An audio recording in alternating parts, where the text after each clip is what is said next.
Então vamos relembrar aqui basicamente os dois teoremas que vocês viram lá no vídeo. Então o primeiro teorema foi o teorema de Gauss ou o teorema do divergente.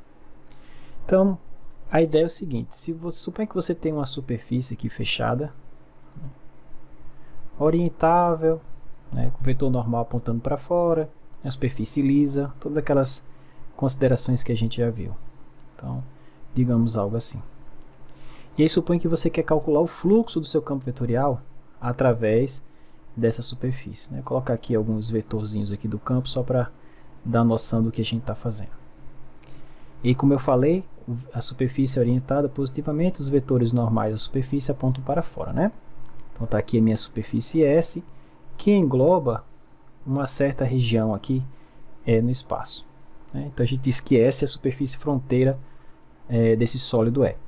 Então o que é que o teorema de Gauss nos diz? Ele diz o seguinte: em vez de você calcular o fluxo do seu campo vetorial através dessa superfície fechada, ou esse fluxo, ele é numericamente igual à integral tripla do divergente do campo.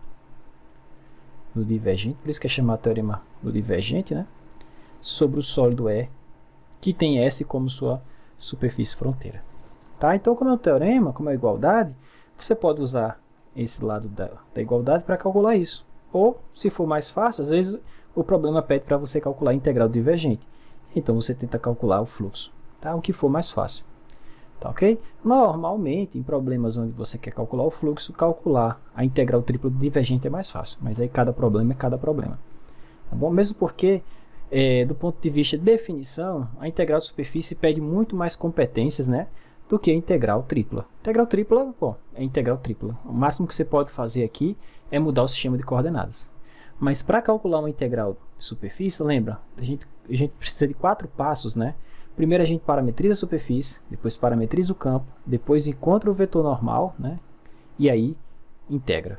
Então, todos esses passos a gente tem que seguir para calcular a integral de superfície. Já na integral tripla não, né? Isso aqui é uma função escalar, e aí você calcula a integral, como vocês já viram para a integral tripla. Tá? Então esse é o famoso teorema de Gauss, ou teorema de divergente, ou teorema de Gauss-Ostragatsky, tá? Em homenagem ao matemático russo que descobriu esse teorema mais ou menos na mesma época que o Gauss. Tá bom? Bom, e o outro teorema que a gente viu lá, por fim, que é um teorema que generaliza o teorema de Green, é o teorema de Stokes. Teorema de Stokes. O que o teorema de Stokes nos diz? Então, novamente, suponha que você tem uma curva aqui fechada no espaço. Vou colocar aqui em vermelho. Então, eu tenho uma curva aqui fechada no espaço. Tá? Digamos que essa curva aqui está orientada positivamente. Então, o que o teorema de Stokes nos diz? Que em vez de calcular a integral de linha do meu campo, ou a circulação, né, integral da componente tangencial, ou a gente escreve assim também, né, ao longo dessa curva fechada C, eu posso, para isso, em vez de calcular esse cara, eu posso calcular o fluxo, não do meu campo F, mas do seu rotacional. Tudo bem, professor, mas é o fluxo do rotacional através de que superfície? Pois bem, é aí que vem a parte legal, a escolha é sua. Né? Como assim? Tudo o que você precisa é de uma superfície que tenha C como sua curva fronteira. Por exemplo, poderia ser essa superfície aqui que eu estou mostrando para vocês. Ó. Algo parece até um paraboloide aqui, né? Então poderia ser essa superfície S aqui, ó. Chama ela de S1. Mas você poderia usar como superfície essa parte aqui dentro, ó. Também, ó. Chama aqui de S2. Mas você poderia escolher, por exemplo, essa outra superfície aqui, ó. Que eu vou chamar de S3. Então a escolha é sua. O teorema ele diz o seguinte: você pode trocar a integral de linha pelo fluxo através de uma superfície S que tenha C como uma curva fronteira. Então existem várias superfícies que têm essa curva vermelha aqui como uma curva fronteira. Por exemplo, essa S1, ou essa S2 que eu mostrei para vocês, ou essa S3, ou qualquer uma outra que você possa utilizar no problema. A escolha é sua, procure a que for mais simples, tá bom? Ok, então esses são os conteúdos do teorema de Gauss e o teorema de Stokes. O que a gente vai fazer agora? Exemplos, tá? Vamos aplicar esses teoremas para facilitar o cálculo dessas integrais, tá bom? Então, como primeiro exemplo, vamos recalcular algo que a gente já fez. Ele pede para calcular o fluxo do campo elétrico, né? Campo gerado por uma carga pontiforme ou pontual situada na origem, né? Lá no R igual a zero, tá? É onde essa carga está situada. ok? Através de uma superfície qualquer, uma superfície fechada qualquer. Ele não dá superfície, ele diz apenas é uma superfície qualquer que engloba a origem, portanto engloba a carga, tá bom? A gente já viu nos exemplos passados, ou na aula passada, como calcular o fluxo do campo elétrico através de uma esferinha, né? Centrada na origem de raio A. Então, se eu tenho aqui uma esferinha centrada na origem de raio A origem onde está a minha carguinha, né? Digamos que a origem seja esse pontinho aqui, que está a minha carga, vamos supor positiva, tá? E digamos que essa esfera tenha raio A. Então, a gente viu que o fluxo do campo elétrico através dessa superfície, a gente já calculou isso na aula passada, a gente mostrou que o fluxo do campo elétrico através dessa superfície, essa que é essa esferinha de raio A, é igual à carga que ela engloba dividida por ε0. Aí, naquela ocasião, eu chamei a atenção que esse resultado, apesar de a gente ter obtido para uma esferinha de raio A centrada na origem, esse resultado independe da superfície que contém a carga. Esse resultado é genérico, é geral, para qualquer superfície fechada que contenha carga. Tá? Então é isso que a gente vai mostrar no exemplo 56. Ele não diz qual é a superfície, ele diz apenas que é uma superfície que engloba a origem, portanto engloba a carga, tá bom? Então a ideia vai ser utilizar o teorema de Green, perdão, o teorema de Gauss diretamente, professor. A gente não pode, pessoal. Bom, aqui está um exemplo de uma superfície qualquer S, que engloba a carga, está lá na origem, tá certo? Ó, tá vendo essa carguinha aqui? Esse desenhozinho aqui, ó, em lilás é a minha carga, tá bom? Então eu tenho essa superfície genérica aqui. Então eu não posso aplicar o teorema do divergente diretamente aqui. Por quê, professor? Que para isso, o meu campo, no caso o campo elétrico aqui, que tem essa forma, uma constante na direção do vetor posição dividido por R3, esse campo teria que estar definido na origem. Mas esse campo não está. Eu não posso fazer R igual a zero aqui, né? Porque daria R igual a zero aqui no denominador. Então, como R não está definido na origem, muito menos suas derivadas, eu não posso aplicar o teorema divergente, porque o teorema divergente pede que o campo que eu estou integrando lá, que eu estou calculando divergente, seja contínuo na região, né? Tenha derivadas parciais contínuas. Esse cara não tem derivadas parciais contínuas na origem, tudo bem? Então, eu não tenho como utilizar o teorema diretamente. Então, a gente vai fazer aqui, digamos aqui, A gente vai esquivar um pouco desse problema, mas vamos conseguir fazê-lo sim.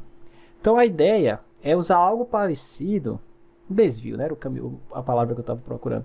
A gente vai fazer algo parecido com o que a gente viu para o teorema de Green.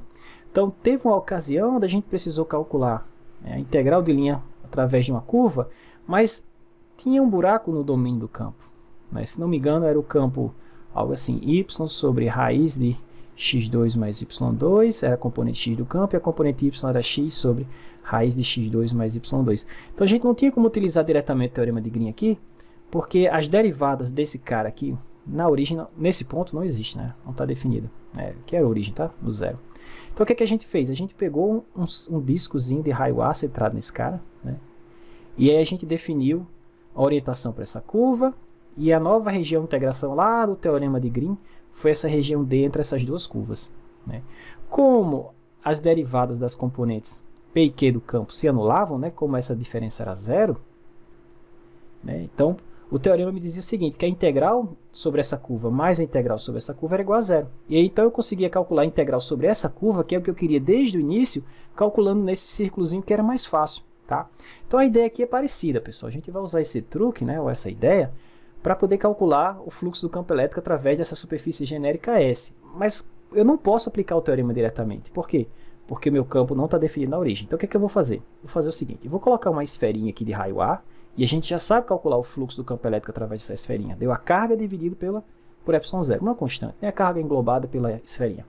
E aí eu vou definir uma nova região. Meu sólido agora vai ser o sólido limitado por fora pela esfera, pela superfície S vermelha aqui, e por dentro pela superfície esférica aqui em azul. Tá? Então a minha região E, o meu sólido, é essa região achurada aqui, ó, em lilás, tá certo? A parte dentro da esferinha que eu estou mostrando para vocês não pertence ao meu sólido em questão. Então, o que é dentro do sólido? É onde está em lilás, tá? Então, aqui é dentro. Onde é que é fora do sólido? É aqui, e dentro da esfera é fora do meu sólido, tá certo? Cuidado. Então, como é que eu tenho que orientar essa superfície para que ela tenha um vetor normal com orientação positiva? Bom, como S é uma superfície fechada, né, a gente sabe que a orientação da superfície fechada é para fora da região. Então, veja, aqui é fora, né? Ó, aqui está fora da região, então para fora. Já para a esferinha, eu não posso orientar ela dessa forma aqui. Né? Porque se eu estiver orientando assim, eu estou orientando para dentro da região. Tem que orientar para fora. Onde é que é para fora? É na direção do X, tá certo? Então o vetor normal da minha esferinha vai ter que ser para dentro da esfera. Tá? Então, o vetor normal da minha esfera não vai ser esse aqui, em verdinho, que eu estou chamando de menos N2. Vai ser esse vetor aqui. Tá certo? Tranquilo? Ok. Então vamos aplicar o teorema. Agora eu posso aplicar o teorema da divergência, porque nessa região achurada aqui que eu estou mostrando para vocês em lilás, não contém mais a origem, que é onde eu tinha o problema. Nessa outra região aqui, o campo tem derivadas parciais contínuas. Então, eu posso aplicar o teorema do divergente. Tá certo? Então, do teorema do divergente, do teorema de Gauss, vamos ter o seguinte. Então, o que o teorema de Gauss nos diz? Que o fluxo através da superfície fechada, a minha superfície tem duas partes. Tem a S, que é de fora, e tem a SA, que é a minha esferinha. Né? De quem? Bom, do campo elétrico. Vou colocar só assim. É escalar N ds. Isso é numericamente igual a integral tripla do divergente do campo. Tá? Então, o que é que eu vou fazer? Vou calcular o divergente dele. Sobre essa região E. Vamos ver o que é que dá. Talvez seja bom colocar um outro nome aqui para essa região, né? Vou colocar um E diferente, para não confundir campo elétrico. Pronto, vou colocar um Ezinho assim. Tá bom? Ok, então vou calcular o fluxo através desse sólidozinho E. Pronto. Ok, então vamos lá para o divergente. Então note o seguinte. Note que, diferente da origem, então para o vetor posição diferente da origem, vamos lá. Então o que é que eu preciso fazer? Calcular o divergente, né? Então, o divergente do campo elétrico, nesse caso, vai ser o divergente dessa expressão, né? Constante Q sobre 4πε0. E o que eu preciso olhar mesmo é isso aqui, né? Tá? Isso aqui é o constante, posso colocar para fora. Então, Q sobre 4πε0. Só preciso olhar para o divergente de R sobre, bom, R sobre R3. Tá? Lembrando, R é o tamanho do vetor posição, né? Que é raiz quadrada de x ao quadrado mais y ao quadrado mais z ao quadrado, ou isso elevado a meio, tá bom? Tranquilo? Show. Pois bem, então como é que eu calculo o divergente? Bom, eu vou derivar em relação a x, a componente x desse cara. Mas quem é a componente x desse cara? Deixa eu só abrir esse cara aqui, ó. Esse carinha se escreve assim, ó, xi mais yj mais zk, né, que é o vetor posição, dividido por R3. R3 é isso aqui elevado ao cubo, ou seja, elevado a 3.000, tá bom? Então, esse carinha dividido por x ao quadrado, mais y ao quadrado, mais z ao quadrado, tudo isso a 3.000. Então, a componente x do meu campo é essa parte aqui, né, ó. Então, eu vou derivar a componente x em relação a x, vou derivar a componente y em relação a y, vou derivar a componente z em relação a z, somo tudo, tá bom? Então, deixa eu colocar mais aqui para baixo. Então, o que eu preciso fazer? Eu vou derivar em relação a x a componente x do meu campo, que é x dividido por x ao quadrado, mais y ao quadrado, mais z ao quadrado, elevado a 3.000. Então, regra do quociente, derivado de cima vezes o de baixo. Então, o derivado de cima é 1, vezes o de baixo continua de baixo. Então, x ao quadrado, mais y ao quadrado, mais z ao quadrado, elevado a 3.000. Menos o derivado do de baixo vezes de cima. Então, de cima é x, a derivada de baixo, derivada de qualquer coisa elevada a 3.000, caiu 3.000, vai ficar a coisa elevada a meio, né? Então, caiu 3.000, então ficou x ao quadrado, mais y ao quadrado, mais z ao quadrado elevado a meio, vezes a derivada de dentro em relação a x, que é 2x, né? Então, aqui já dá para fazer algumas simplificações, esse carinha foi com esse, dividido pelo denominador ao quadrado. Né? Quando eu fizer o denominador ao quadrado, a raiz que tinha lá, aquele meio, vai sumir, né? Então, vamos ficar apenas com x ao quadrado, mais y ao quadrado, mais z ao quadrado, ao cubo, tá certo? Isso aqui é a mesma coisa que R a sexta, né? Isso aqui é a mesma coisa que R a sexta, tá bom? O que eu vou fazer? Vou escrever assim só para simplificar, para não ter que carregar isso aqui tudo para cima e para baixo, tá? O que eu vou fazer agora? Eu vou simplificar. Veja que aqui eu tenho essa coisa todinha, né? Elevado a 3.000, e a mesma coisa aqui elevado a meio. Elevado a 3.000 é 1 mais meio, né? Então, esse meio que aparece aqui e o meio que aparece aqui, eu vou colocar um termo desse em evidência, tá certo? Só que x ao quadrado mais y ao quadrado mais z ao quadrado elevado a meio é o próprio r, né? O tamanho do vetor posição. Então, vai ficar assim, ó, r sobre rc, está aqui no denominador, né? E em cima, a gente ficou com o seguinte. Bom, se eu coloquei um r elevado a meio em evidência, ficou apenas isso aqui elevado a 1, né? Então ficou ele mesmo, tá certo? Então ficou x ao quadrado, mais y ao quadrado, mais z ao quadrado, menos o que sobrou. Bom, sobrou 3x, vezes o x tem aqui, 3x quadrado. 3x ao quadrado. Né? Simplificando um pouquinho, o que dá para simplificar, o resultado foi o seguinte, menos 2x ao quadrado, né? Se eu só ajeitar esse 2, mais y ao quadrado, mais z ao quadrado, tudo isso dividido por r à quinta. Vocês estão vendo por que eu não posso calcular essa derivada na origem? Porque vai dar o zero aqui embaixo, né? Bom, então r à quinta. Então essa é a derivada da componente x em relação a x. Se eu fizer a mesma coisa para a componente y, pessoal, a única coisa que vai mudar aqui por simetria, como a expressão que eu estou derivando aqui, ó, que eu vou derivar agora, que é y dividido por essa coisa, é a mesma coisa que o x aqui, trocando x por y. Então se você trocar os papéis de x e y aqui nessa derivada, você vai ter a derivada em relação a x, tá certo?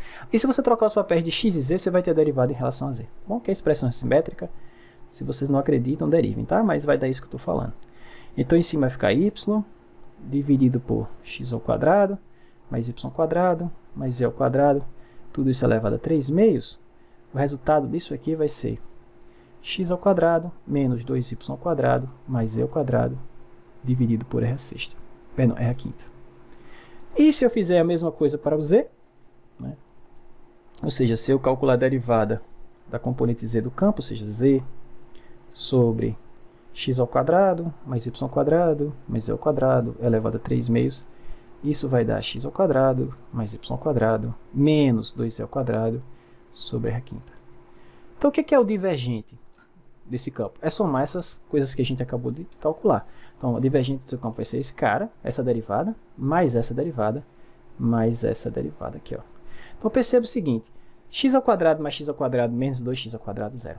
Y ao quadrado mais y ao quadrado menos 2y ao quadrado, zero. Z ao quadrado mais z ao quadrado menos 2z ao quadrado, zero.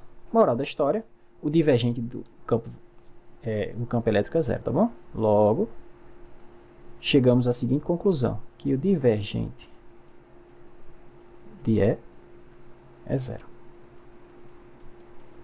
Ok? Claro, se eu não tiver na origem, tá certo? Para R, diferente da origem. Tá bom? E aí, olha só, isso quer me dizer que esse lado aqui do teorema é zero. Tá? E aí eu fico naquela situação onde, para calcular o fluxo através dessa superfície S, basta eu saber o fluxo sobre a superfície SA, que eu já conheço. O fluxo do campo elétrico através de uma esferinha de raio A é a carga sobre ε0. Tá bom? Por fim, olha que legal. Por fim, deixa eu trocar aqui a cor.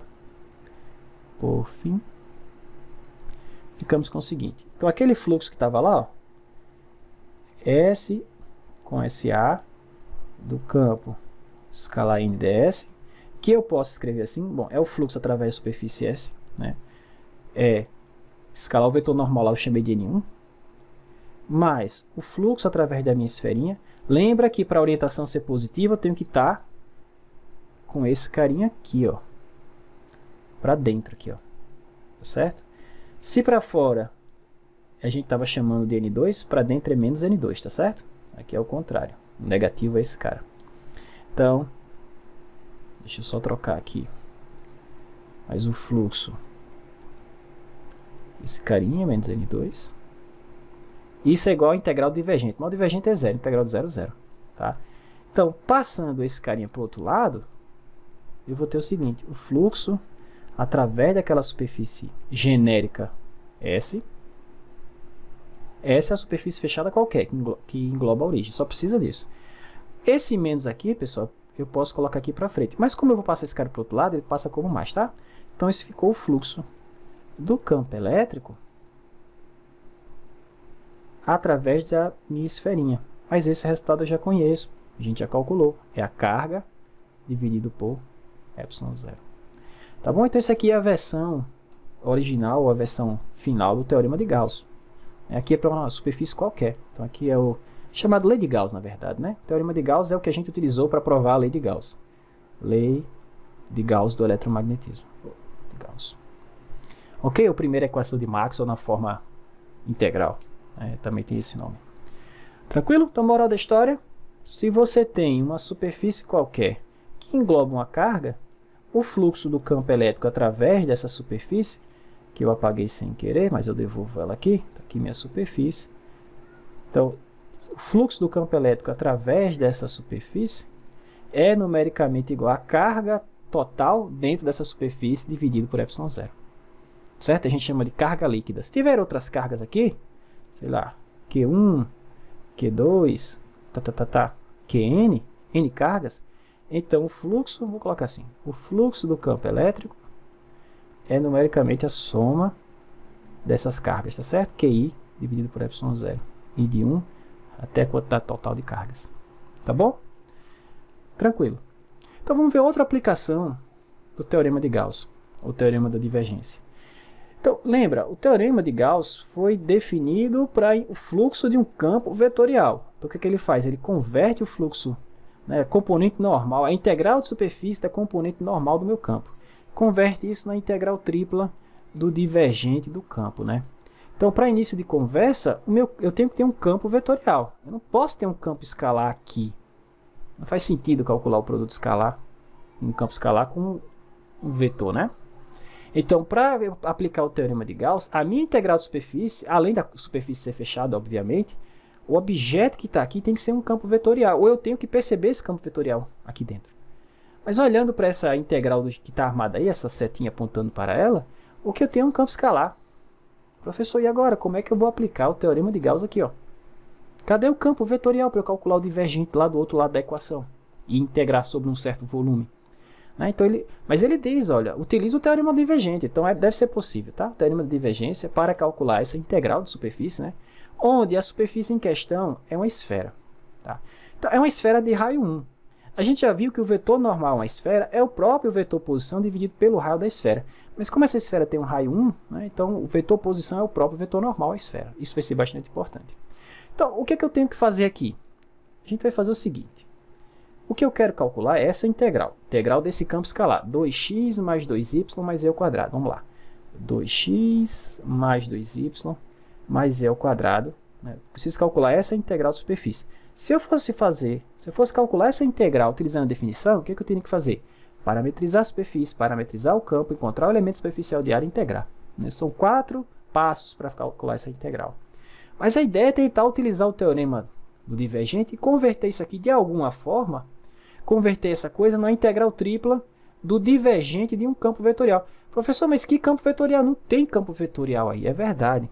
Então, o que a gente quer fazer é, primeiro, converter essa integral numa integral de um campo vetorial. Então, eu quero fazer o seguinte, eu quero ver se eu consigo descobrir um campo vetorial f, de forma que quando eu calcular o produto escalar do meu campo com o vetor normal dessa superfície, o resultado seja exatamente o que está aqui. Porque se eu conseguir esse campo, pessoal, aí acabou. Esse fluxo vai ser numericamente igual à integral do divergente desse campo que eu acabei de descobrir. Bom, a gente não descobriu ainda, mas vocês vão ver que a gente tem como fazer isso. Então, a primeira coisa que eu tenho que responder é, note o seguinte, a primeira coisa que eu tenho que tentar responder é, eu consigo achar um campo f de forma que esse produto seja igual a isso aqui? Vamos ver? Então, eu tenho que me perguntar o seguinte, se eu tiver um campo genérico f de componentes p, q e r, será que eu consigo descobrir um campo tal que quando eu fizer o produto escalar desse cara com o vetor normal dessa superfície, o resultado seja exatamente 2x mais 2y mais e ao quadrado? Então essa é a pergunta que eu tenho que responder. Se eu conseguir esse campo, acabou, porque essa integral, ela na verdade é uma integral como essa, e essa eu posso converter nessa pelo teorema do divergente. Tá certo? Então, e aí vocês vão ver que isso aqui, ó, essa parte aqui é muito fácil de calcular. Tá? Então a primeira coisa que eu tenho que responder é essa pergunta. Bom, mas o meu campo f está aqui em cima, é um campo genérico de componentes p, q e r. P, q e r. Bom, quem é o meu vetor normal aqui? Nesse problema é o próprio vetor posição, x, y e z. Então, faz esse produto aqui. O que você vai ter? Você vai ter o seguinte, px mais qy mais rz, né, que é esse produto aqui, igual a esse carinha. Bom, igual a 2x mais 2y mais e ao quadrado. Será que eu consigo descobrir p, q e r de forma que p vezes x seja exatamente 2x, de forma que q vezes y seja exatamente 2y, de forma que r vezes z seja exatamente z? Não é muito difícil não, né, pessoal? A gente conseguir um campo que satisfaça isso. Olha, se eu tomar p igual a 2, se eu tomar q igual a 2, e se eu tomar r igual a z, substitui aqui, ó, 2x, 2y, z vezes z2, z ao quadrado. Aqui. Ok? Então, Eu vou converter essa integral do campo escalar numa integral do campo vetorial, utilizando esse campo que eu acabei de montar aqui. Ok, então o que eu tenho que fazer é o seguinte, assim, olha o que a gente chegou. F vai ser o campo 2, 2 e z. Então, com esse campo, calcular a integral de superfície desse campo que a gente acabou de definir é o mesmo que calcular essa integral. Só que calcular essa integral, eu posso aplicar o teorema do divergente, né? Porque esse campo é muito simples, pessoal. Se eu calcular o divergente dele, ó, divergente de f, vai ser derivar em relação a x, a componente do x do campo que é 2, mais derivar em relação a y, a componente y do campo que é 2, mais derivar em relação a z, a componente z do campo que é z. Mas aqui ficou fácil, ó. 0, que é a constante, 0, que é a constante, derivada de z em relação a z é 1. Então isso deu 1. Olha que legal. Então ficou assim, ó.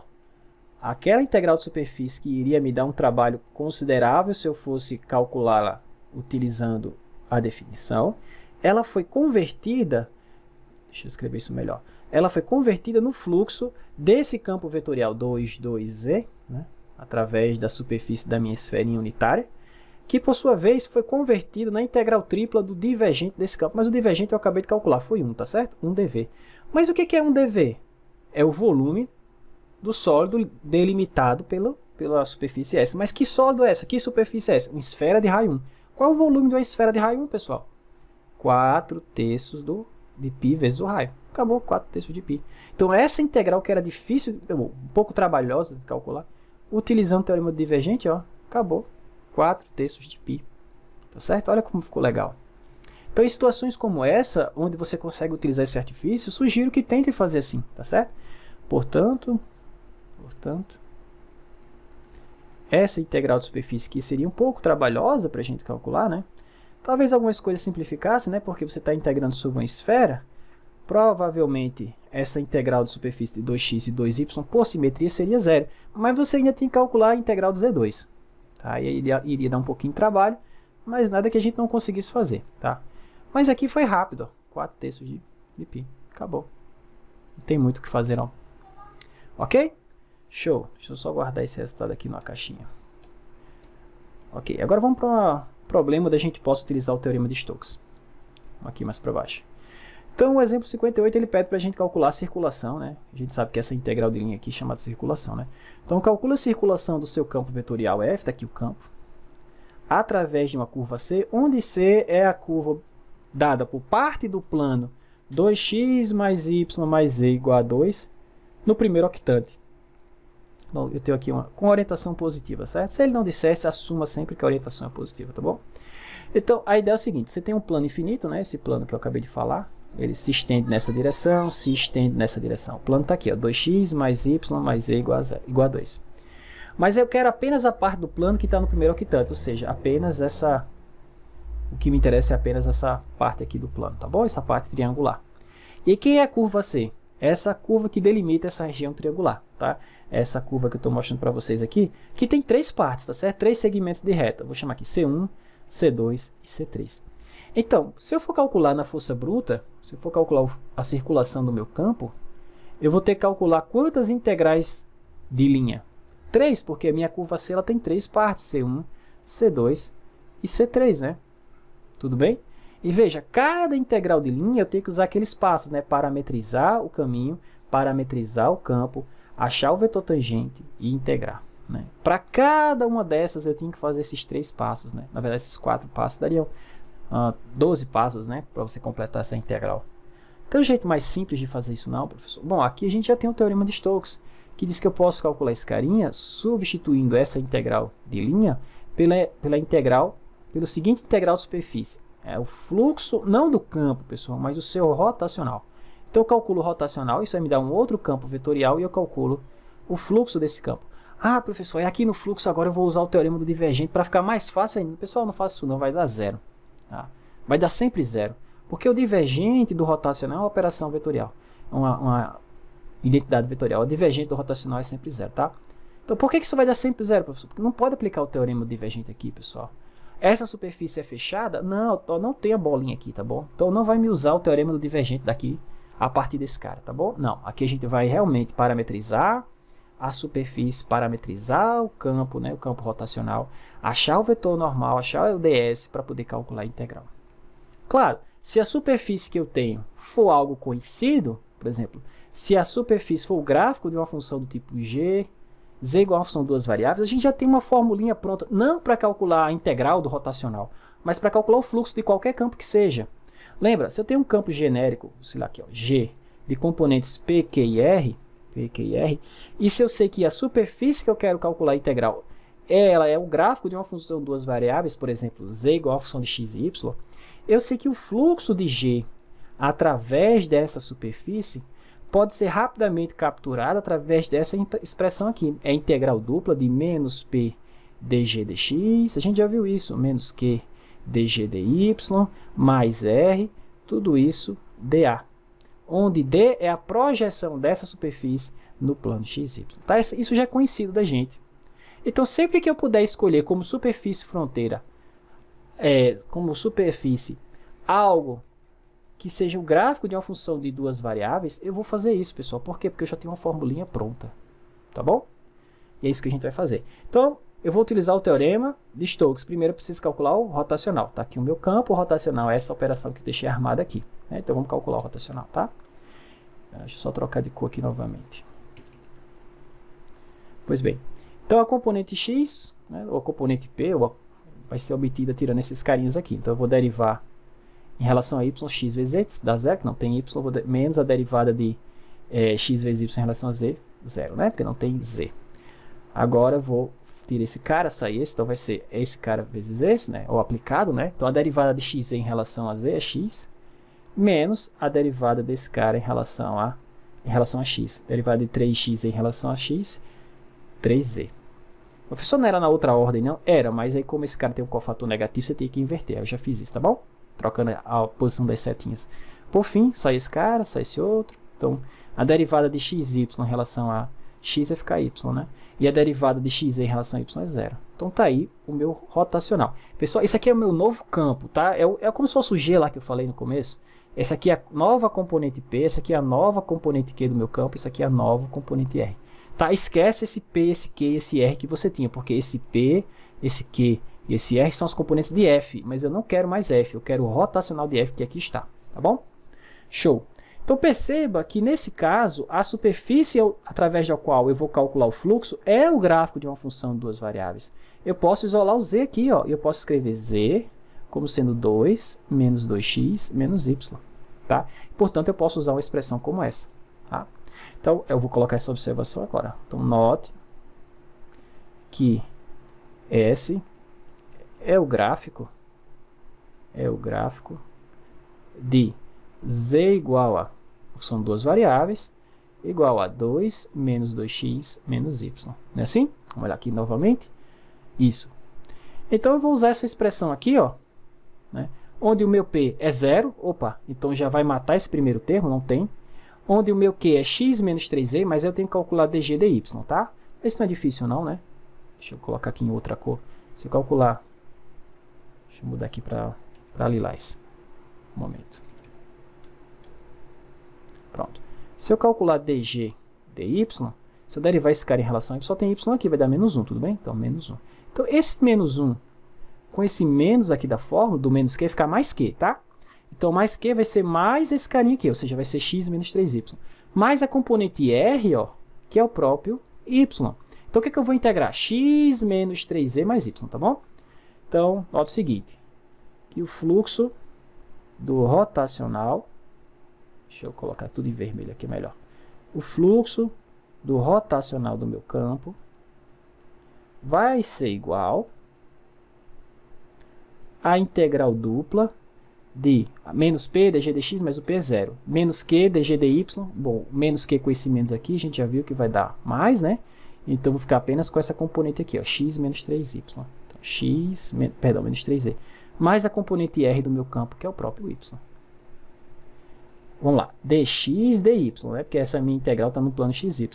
Mas, professor, tem um problema. A sua integral está nas variáveis x e y e aqui ainda tem um z, ó. O que eu faço com esse z? Você usa o z da superfície, tá bom? Ou seja, eu vou trocar z por essa expressão, 2 menos 2x menos y. Pessoal, cuidado, muita gente pensa que esse lado da equação aqui é sempre igual a essa coisa aqui, ó. E aí pensa que o teorema, ó, que eu quero dizer o seguinte, muita gente pensa que isso aqui é sempre igual a essa expressão aqui. E aí pensa que isso aqui é o teorema de Stokes. Não é não, pessoal. Tá? Isso aqui é só um caso particular do fluxo de um campo vetorial, onde a superfície é o gráfico da função de duas variáveis. Cuidado, tá certo? Cuidado, já vi muita gente confundindo isso. Tá? Ok? Porque aqui a escolha é sua, você pode escolher, se você tem essa curva fronteira, você pode escolher qualquer superfície que tenha C como sua curva fronteira. O mais fácil é você utilizar essa região aqui, né, essa superfície, que é o gráfico de uma função de duas variáveis que vem de um plano. É mais fácil. Mas você poderia escolher outra superfície mais complicada. Tá? Mas por que escolher o mais complicado se a gente pode usar o mais fácil, não é verdade? Ok, então eu vou fazer o seguinte, onde tiver Z, eu vou substituir por 2 menos 2x menos y, tá? E aí depois a gente vai integrar sobre o domínio de integração D. Quem é esse domínio de integração D? É a projeção dessa figura aqui, ó, dessa figura triangular no plano XY. Vai ser essa região aqui embaixo, ó, essa região triangular aqui, tá certo? Onde o x varia de 0 a 1 e onde o y varia de 0 ó, até essa função, tá certo? Até 2 menos 2x, tá bom? Então essa integral vai ficar assim, ó. Integral de 0 a 1 no x, integral de 0 até 2 menos 2x no y. Bom, aí vai ficar x menos 3 que multiplica 2 menos 2x, vou fazer logo aqui separado, 3 que multiplica 2 menos 2x menos y, né? Vai ficar 6 menos 6x menos 3y. Mas aqui tem um menos, né? Então vai trocar o sinal todo mundo, tá bom? Então aquele menos 6x lá vai passar como mais 6x, o menos 3y vai passar como mais 3y, e o 6 positivo vem como menos 6, né? Bom, mas eu tenho esse y aqui ainda, então mais y. Eu vou só organizar e a gente integra, tá? Então dy dx. Então a integral que eu tenho que calcular no final das contas é só uma integral, pessoal. É só uma dupla. Ao passo de que se eu for calcular utilizando a definição, são 3 integrais de linha, né? Então 0 a 1, da integral de 0, deixa eu só ajeitar aqui, 0 até 2 menos 2x, do que? Então ficou 7x mais 4y menos 6, tudo bem? Eu vou integrar em y, depois integro em x. Vou fazer o seguinte, deixa eu colocar o 6 para cá, menos 6, e mais 4y para cá, pronto. Então ficou a integral de 0 a 1. Quem é a primitiva de 7x menos 6 em relação a y? É 7x menos 6 vezes y. Quem é a primitiva de 4y? De 4y? 4y2 sobre 2 ou 2y2. Né? E aí você vai fazer o seguinte, a gente vai avaliar isso de 0. Pô, a gente já sabe calcular a integral dupla, né? Já passamos por essa fase. Então de 0 até 2 menos 2x, substitui e depois integra em x. Tá bom? Eu vou colocar logo o resultado da substituição, né? Da simplificação. Então vai ficar assim. O que você vai ter que integrar depois que substituir x, 2 menos x aqui, 2 menos x e fizer as operações necessárias, você vai ter o seguinte polinômio para integrar. Menos 6x ao quadrado, mais 10x, menos 4. Tá? Então, depois você integra isso dx, ou seja, menos 6x3 sobre 3, então daqui dá um 2, mais 10x2 sobre 2, então aqui fica o 5, menos 4x. E aí você vai avaliar isso de 0 a 1, quando x for 0, 0 a todo mundo. Quando x for 1 vai ficar menos 2, mais 5, menos 4, aqui dá menos 6, mais 5 dá menos 1. Tá bom? Então, moral da história, aquelas 3 integrais de linha que você tinha que fazer, foi só uma integral dupla. Logo, a integral de linha do meu campo, através daquelas 3 curvas, né? C1, que eu falei para vocês, C2, C3, é igual a menos 1. Olha, apenas uma integral e apenas uma integral dupla, onde eu não tenho que parametrizar, não tenho que fazer nada. No máximo, se necessário fosse, eu faria uma mudança de variável, passaria para o sistema de coordenadas polar. Mas nem preciso foi. Tranquilo? Beleza. Então, os dois próximos exemplos, pessoal, o 59 e o 60, eu vou tentar dar uma ideia do que quer dizer o rotacional e do que quer dizer o divergente de um campo vetorial, tá bom? Porque, olha só, a gente sabe que é importante saber calcular o rotacional porque a gente precisa dele no Teorema de Stokes. A gente sabe que é importante saber calcular o divergente porque a gente precisa dele no Teorema de Gauss. Mas só por isso, são apenas, digamos assim, ferramentas necessárias nesses teoremas, eles não têm nenhuma interpretação física, não. Tem sim, pessoal. É isso que a gente vai ver nesses dois exemplos, tá bom?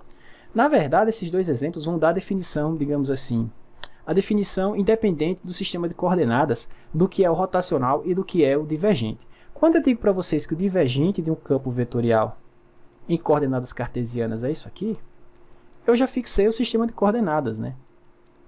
Eu poderia perguntar como é que é o divergente no sistema de coordenadas esférico, ou como é que é o divergente no sistema de coordenadas polar. Será que, perdão, cilíndrico. Será que não tem uma definição que seja independente do sistema de coordenadas, não? Tem. E essa aqui eu vou mostrar para vocês, tanto para o divergente quanto para o rotacional, tá?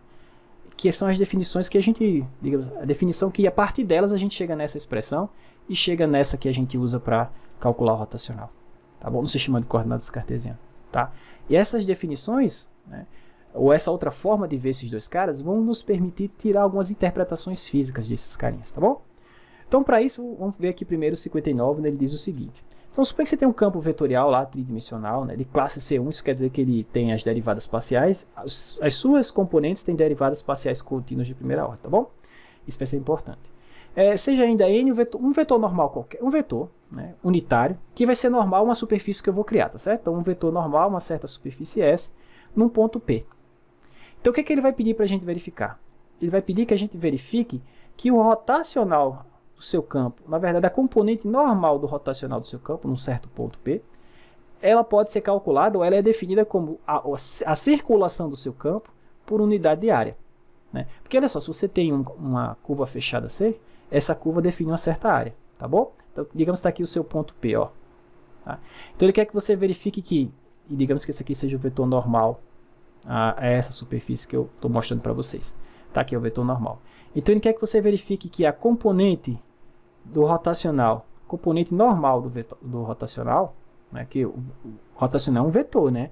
Tem componentes x, y, z, ou tem 3 componentes, como qualquer vetor no R3. Ele quer que você mostre que a componente normal do rotacional, calculada nesse ponto aqui, ela é numericamente essa coisa aqui. Como assim? Você calcula a integral de linha ao longo dessa curva que eu estou mostrando fechada aí, que está desenhada para você, essa curva C, e divide por essa área englobada pela curva.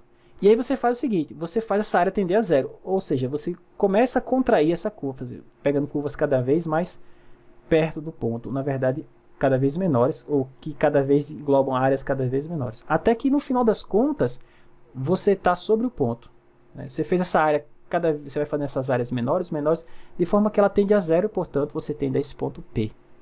E aí, nesse limite, você tem um rotacional, ou você tem a componente normal do rotacional nesse ponto. Tá? É o que essa fórmula aqui está querendo dizer para a gente, né?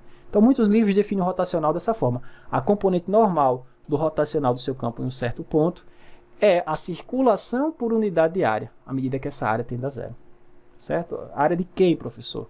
Dessa superfície que tem como curva fronteira essa curva C. Né? Na verdade, isso aqui a gente pode chamar de C. Tá certo? Quando a gente usa essa notação D, derivada parcial e alguma coisa, normalmente isso aqui quer dizer fronteira. Tá certo? Então, fronteira de uma superfície é uma curva. Tá bom? Ok. Está aqui escrito, né? Onde esse carinha é a fronteira de S. Show, é a curva fronteira. Então, eu vou fazer o seguinte. Para facilitar a minha vida, eu vou pegar uma superfície bem simples. Eu vou pegar como superfície esse disco aqui de raio ρ. Tá? Porque vai ser mais fácil mais à frente fazer essa área tender a zero e com isso chegar em cima desse ponto, né? Ou chegar no ponto de interesse que é esse ponto P. Então eu estou definindo essa superfície S ρ como sendo esse disco centrado no ponto P de raio ρ. Mais à frente, fazer a área dessa região aí tender a zero equivale a fazer o raio desse disco tender a zero, que equivale a você estar sobre o ponto P, concordam? Beleza. Então, tá aí o vetor normal, esse disco, que é constante, né? Ele não muda, né? Esse disco aqui está nesse plano, e esse vetor normal é normal esse plano, tá bom? Então, esse vetor é constante, isso vai ser importante mais à frente. E aí eu vou aplicar o teorema de Stokes aqui, né? Eu tenho uma curva, que é a curva fronteira desse cara, que a gente está chamando ou denotando assim, e aí eu vou calcular. O teorema diz que a integral de linha ao longo dessa curva fronteira é numericamente igual ao fluxo do rotacional através dessa superfície, né?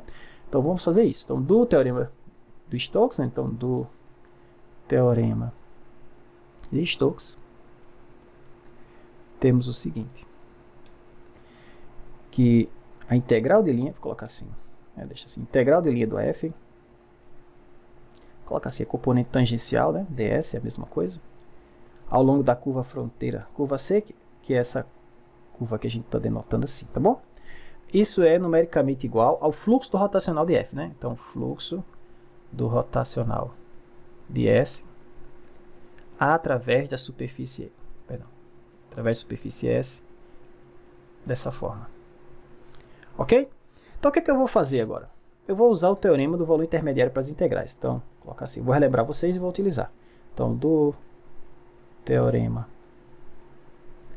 do valor intermediário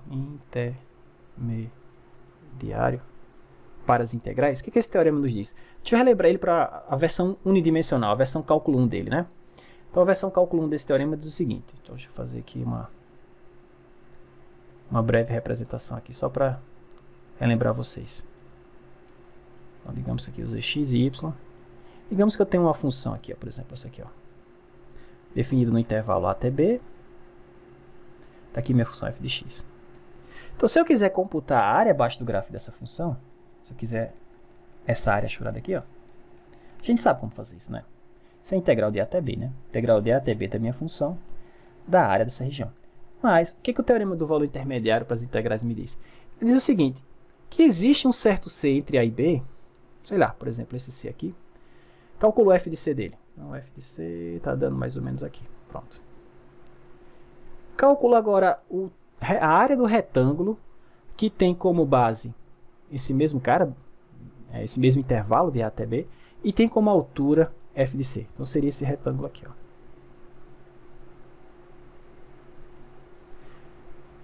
Tá mal desenhado, mas seria esse retângulo aqui, tá bom? Dá para vocês entenderem, né? Vai até B, professor. Até aqui, ó. Pronto. Então, como é que eu calculo a área desse retângulo?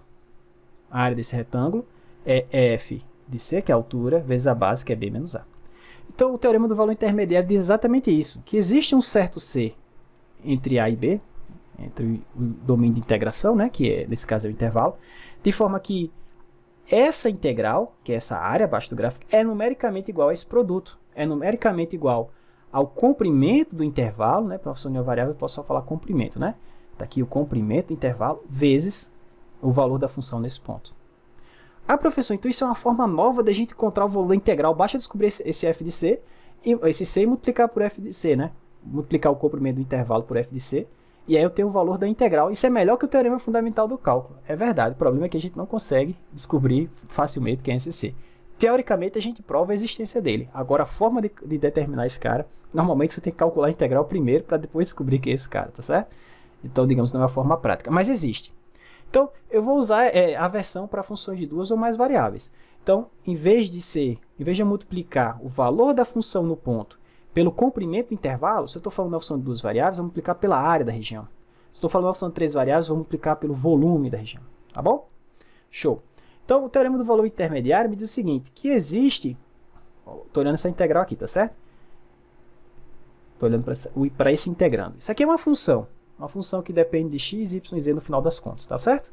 Então, isso quer dizer o seguinte, que existe um ponto nessa superfície. Por exemplo, existe um certo ponto, sei lá, chama de Q. Existe um certo ponto aqui, ó, Q, que está aqui nesse disco, ó, tá? Aqui, ó, Q. De forma que essa integral aqui, ela é numericamente igual ao valor dessa função nesse ponto Q, vezes a área daquela região. Tá? Esse é o conteúdo desse teorema. Então, ele diz que essa integral de f escalar n ds é numericamente igual ao integrando calculado nesse ponto Q. Eu queria no ponto P, mas por enquanto só tenho Q. Escala n vezes a área dessa superfície S. Mas a superfície S é um disco. Qual era do disco? Π vezes o raio, que é ρ ao quadrado. Tá certo? Então, esse é o conteúdo do valor intermediário. Só estou usando isso aí. Tá? Porque eu estou assumindo que a minha função é de classe C1, então isso aqui é tudo contínuo, então vale isso aqui, tá bom? Show. Mas esse cara é igual à integral de linha. Então, a gente vai ter o seguinte. Então, vamos ficar por enquanto com o seguinte resultado. Então, esse carinha no ponto Q, escalar o vetor normal, que multiplica π vezes ρ ao quadrado, que é a área daquele cara, é igual à integral de linha. De f, escalar, vou colocar só assim, dr, tá? Ao longo da curva fronteira C, né? Dessa curva fronteira. Show! O que eu vou fazer? Passar esse cara dividindo, tá? E aí vou fazer o seguinte, ó. Rotacional de f no ponto Q. Eu queria P, mas por enquanto só tenho Q.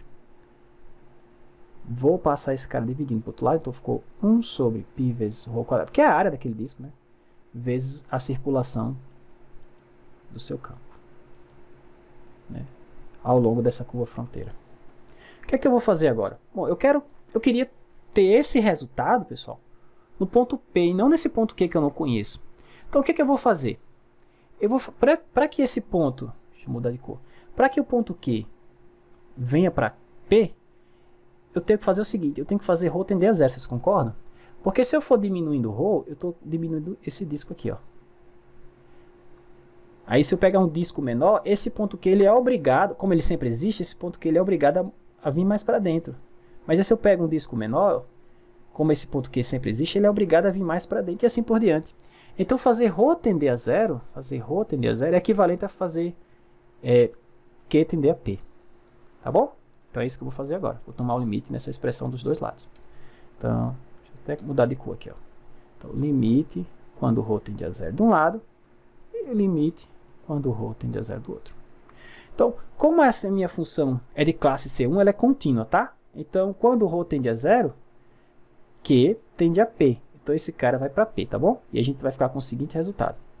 Vai ficar assim, ó, rotacional de F no ponto P, componente normal do rotacional, vai ser igual a limite. Mas quando ρ tende a zero, essa coisa aqui está indo a zero. Mas o que é essa coisa? Não é a área, né, daquele disco? Então, é 1 sobre a área daquele disco lá. Tá certo? Aquele disco de raio Hubble, vou colocar assim. Então, limite quando essa área tende a zero. Do que? 1 sobre a área que multiplica a circulação aqui do meu campo. Ok? Mas isso é exatamente o que ele pedia que a gente mostrasse. Verifique que a componente normal do rotacional em um certo ponto é a circulação por unidade de área, né, à medida que essa área tende a zero. Tá? É exatamente o que ele pediu para a gente mostrar aqui.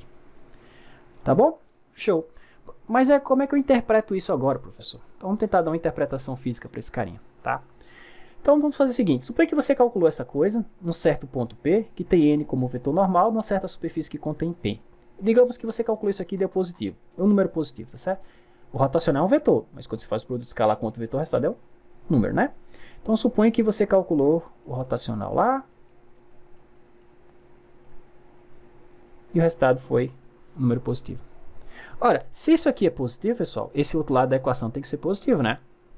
Mas a área é sempre uma grandeza positiva, tudo bem? Então, esse cara tem que ser positivo, beleza? Então, isso implica que a circulação do seu campo, que no final das contas é a integral da componente tangencial do campo, né? Posso colocar assim também, ao longo dessa curva C, isso aqui tem que ser positivo. Ora, mas para que essa integral seja sempre positiva, esse produto escalar tem que ser sempre positivo, concorda? Porque o que é integrar, né? Somar? Então, se você está somando sempre grandezas que, em média, são positivas, o resultado tem que ser positivo. Concorda? Agora deixa eu fazer um desenho disso, para vocês entenderem o que está acontecendo no final das contas. Então, digamos que aqui é meu ponto P. Vou pegar uma curva qualquer aqui, ó, que define essa superfície, fazer assim, pronto. Aí está aqui o vetor normal, a superfície, tá? Que é o meu vetor N lá do problema, enunciado. E aqui está a minha curva C, que engloba esse ponto P. Então, como eu estou assumindo que o rotacional, a componente normal do rotacional é positiva, isso quer dizer que a circulação é positiva. Como assim? Deixa eu colocar os vetores tangentes a essa curva, tangente unitária. Então, se ele é tangente, vocês sabem que tem que ser essa direção, né? Tangente, né? E eu orientei a curva de forma a ter orientação positiva, né? A gente já sabe como é que orienta a curva para ter orientação positiva. Então, daqui os vetores tangentes. Aqui não é o meu campo vetorial não, tá certo, pessoal? Aqui são os vetores tangentes da curva. Então, como esse cara foi positivo, isso quer dizer que esse cara tem que ser positivo, isso quer dizer que, em média, o meu campo vetorial, você pode pensar nesse campo como, sei lá, a velocidade de um fluido, né? Os campos de vetores de velocidade. Esses caras têm que estar, em média, na mesma direção do vetor tangente. Então, eu vou colocar alguns vetores de campo aqui. Deixa eu colocar uma cor bem diferente aqui. Pronto, verde. Então, em média, eles têm que estar mais ou menos na mesma direção. Não precisa estar exatamente igual. O que acontece é que o ângulo entre F e T não pode ser maior que 90, porque se for, o produto escalado é negativo, certo? Então, esses carinhas têm que estar mais ou menos assim, ó. Mais ou menos acompanhando os vetores tangentes nessa curva. Então, isso parece, né, se você olhar aqui para o desenho, parece que o meu campo está rotacionando ou girando em torno desse ponto P, vocês concordam?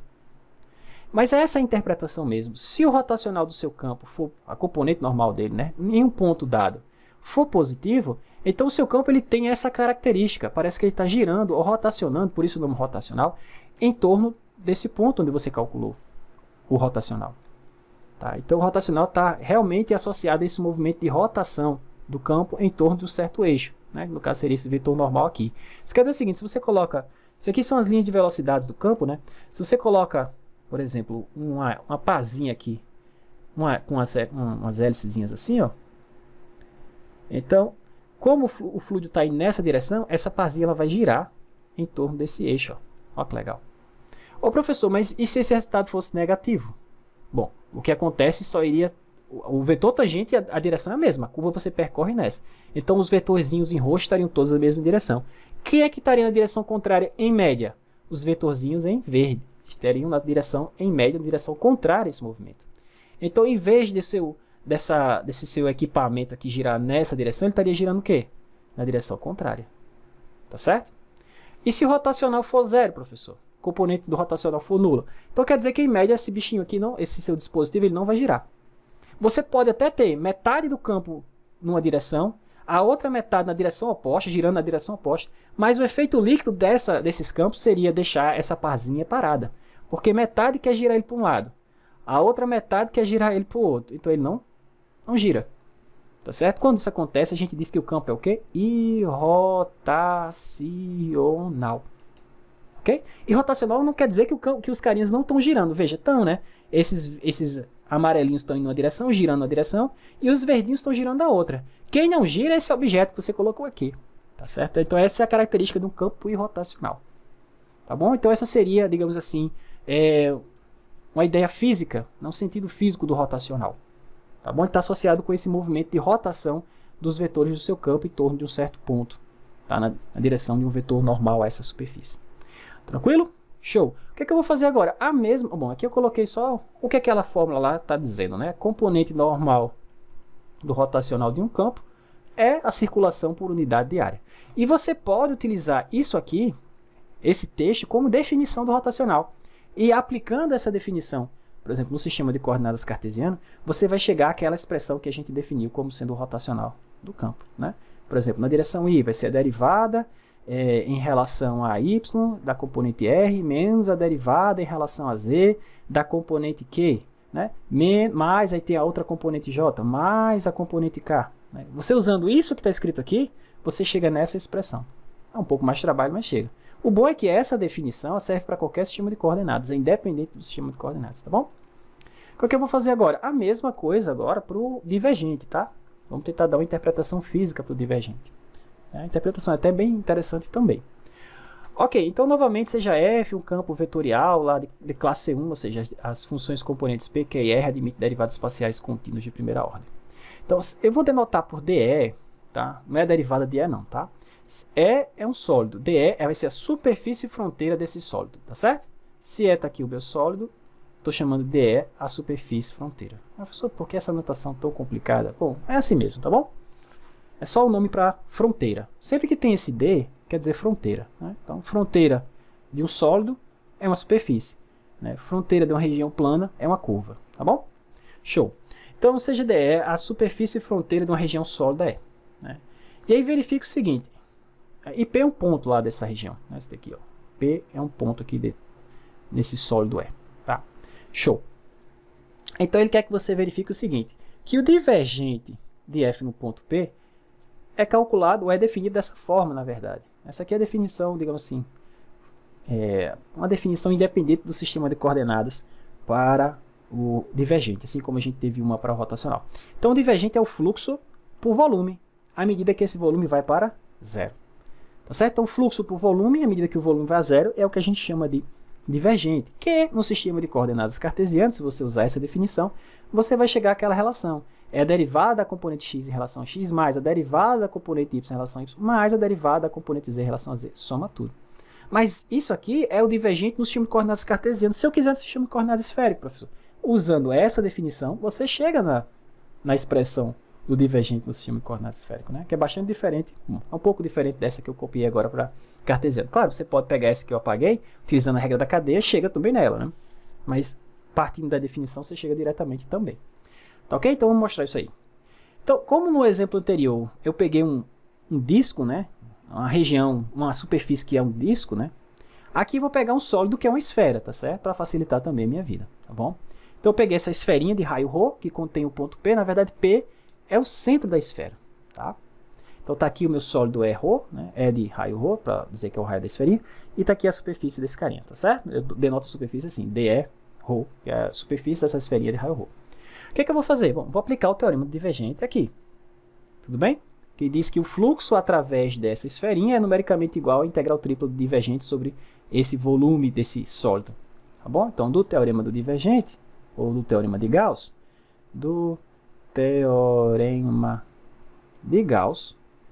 vamos ter o seguinte, vamos lá. Então, o teorema de Gauss me diz o seguinte, que o fluxo do meu campo, deixa eu colocar o fluxo para o outro lado da equação. Vou colocar assim, a integral tripla do divergente sobre aquele sólido lá é numericamente igual ao fluxo através daquela superfície fechada, né, no meu campo. Ok? Pronto. O que eu vou fazer? Eu vou usar novamente o teorema do valor intermediário para essa região aqui, para essa integral. Tá? Então, o teorema do valor intermediário vai dizer o seguinte, que essa integral, como o integrando é contínuo, né, que essa integral ela é numérica. Existe um certo ponto dentro lá desse sólido E, sei lá, vou chamar esse ponto de Q, de tal forma que essa integral é numericamente igual ao integrando nesse ponto Q vezes o volume da região. Tá bom? Então, vou colocar aqui, ó, do teorema do valor intermediário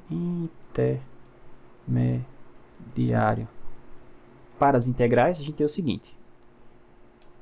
Existe um certo ponto Q que dentro dessa esferinha, sei lá, que pode ser esse carinha aqui, tá? De forma que essa integral vai ser numericamente igual a, de forma que a integral do divergente sobre esse carinha é numericamente igual à minha função nesse ponto Q vezes o volume da região, né? É como se isso aqui fosse constante, aí eu pudesse tirar da integral, já que eu estou calculando em um ponto, certo? E aí sobra o quê? Integral do dv. Mas o que é a integral do dv? É o volume, tudo bem? Como é que é o volume da minha esferinha? 4/3 de π vezes o raio ao cubo. Ok? Bom, mas esse cara, por sua vez, é igual a essa integral, que é o fluxo, né? Tá, então eu vou igualar esses carinhas. Então isso é igual ao fluxo, deixa eu colocar assim, através da minha esferinha de raio Rho, F escala N ds. Então eu vou passar esse cara para cá. Eu não queria o ponto Q aqui, eu queria o ponto P. Ah, vou fazer igual eu fiz no exemplo anterior. Lá eu fiz a área tender a zero. Para isso eu fazia o raio tender a zero. Aqui eu vou fazer o volume tender a zero. Aqui então eu vou fazer o raio também tender a zero. Tá bom? Então vamos ficar o seguinte, ó. Então, divergente de F no ponto Q vai ser o seguinte, ó, 1 sobre o volume, 4/3 de π ao cubo, que multiplica a integral, que multiplica o fluxo, tá certo? Que é o fluxo, né? Através desse carinha. Show! Vou tomar agora o limite, né? Como eu estou assumindo que F e suas derivadas são contínuas, né? F de classe C1. Então, tomando o limite,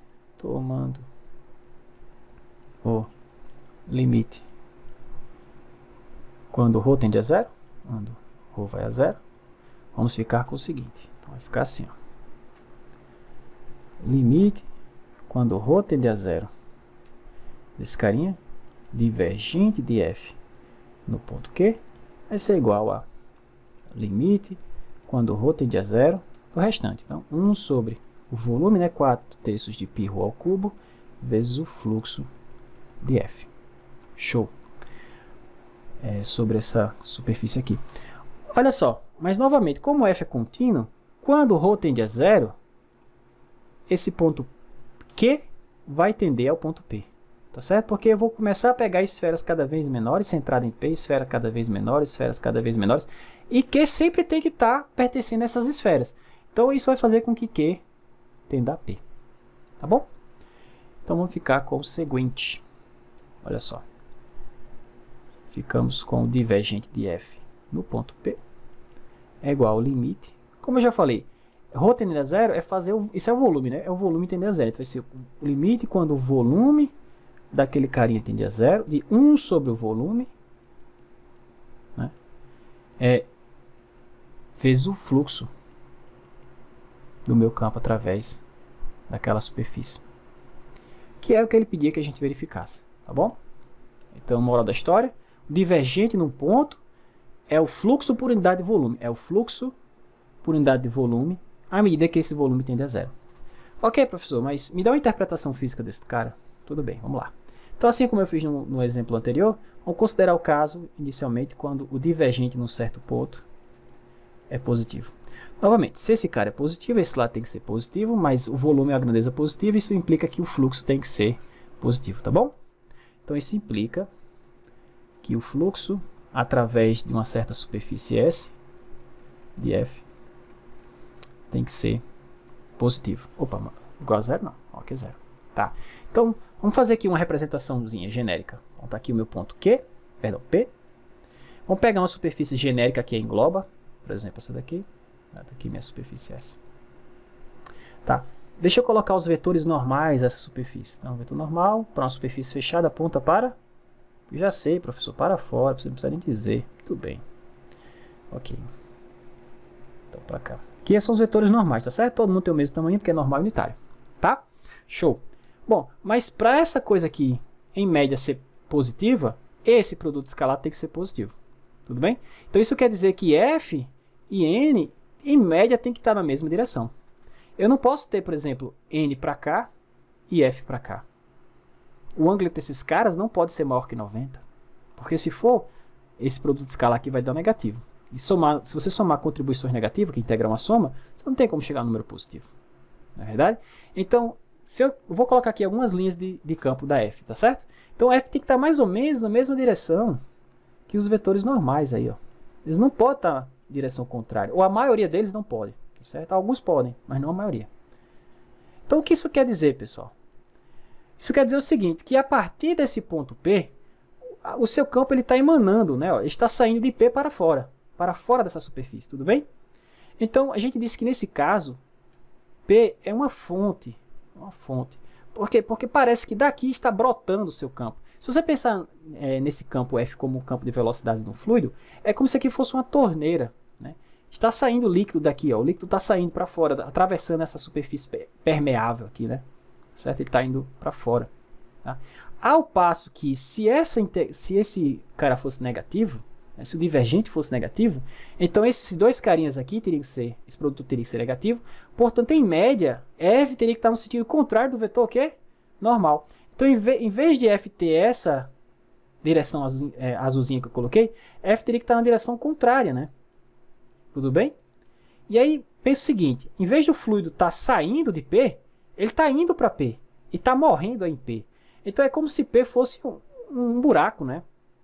A gente tem um termo técnico para isso, a gente chama isso de sorvedouro. Sorvedouro. É como se P fosse um ralo. O campo está morrendo em P. Tá certo? Mas não é assim que a gente aprende no eletromagnetismo, por exemplo. Se eu tenho uma carga positiva aqui, as linhas de campo não estão saindo daqui, né? Elas emanam de Q. Mas se Q for negativo, é o contrário, as linhas de campo morrem em Q. Não é assim? Pois está aí, pessoal. É essa a interpretação física do divergente. Quando o divergente é positivo, num certo ponto do seu campo, parece que daqui está saindo linhas de campo. Já ao passo que se o divergente for negativo, é como se o ponto P fosse um atrator do campo, né? Os caras estão indo para P. Tá certo? Claro, se o divergente for zero, quer dizer que a quantidade de linhas entrando é igual à quantidade de linhas saindo. Então você teria um comportamento assim, simétrico, né? Em média. Mesma quantidade de linhas que emanam de P, chegam em P.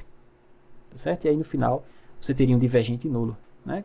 Quando é que eu teria uma situação como essa? Um dipolo, né? Tem uma carga positiva e uma carga negativa aqui. Né? Se você tem algo parecido como esse, as linhas de campo saem daqui, morre aqui, né? Sai daqui, morre aqui. Então, se você pegar essa superfície aqui, no final das contas, o divergente aí vai dar o quê? O fluxo vai dar nulo, né? O divergente nessa região é zero. Ok? Beleza? Tranquilo.